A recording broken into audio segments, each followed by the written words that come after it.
بسم اللہ الرحمن الرحیم۔ اللہ تعالیٰ نے حضرت موسیٰ علیہ السلام پر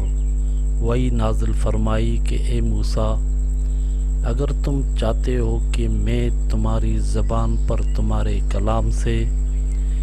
تمہارے دل میں خیالات سے، تمہارے بدن میں تمہاری روح سے، تمہاری آنکھوں میں نور بصارت سے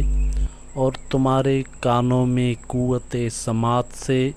زیادہ قریب رہوں تو پھر محمد صلی اللہ علیہ وسلم پر کثرت سے درود بھیجو۔ درود پاک بابرکت نعمتوں میں سے ہے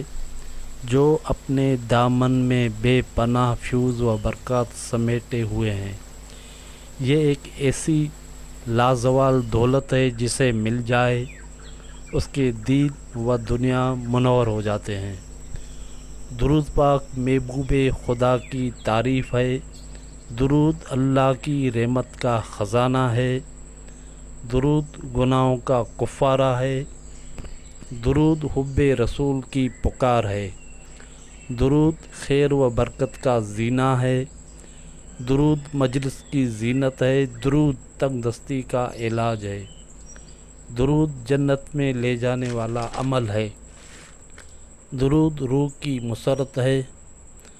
درود روحانی پریشانیوں کا علاج ہے۔ درود کے فضائل تو لاتعداد ہیں۔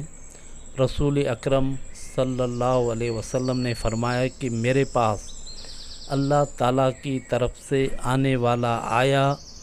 اور عرض کیا کہ یا رسول اللہ صلی اللہ علیہ وسلم، جو امتی آپ پر ایک بار درود پاک پڑھے، اللہ تعالیٰ اس کے بدلے اس امتی کے لیے 10 نیکیاں لکھ دیتا ہے اور اس کے 10 گناہ مٹا دیتا ہے اور 10 درجات بلند فرما دیتا ہے۔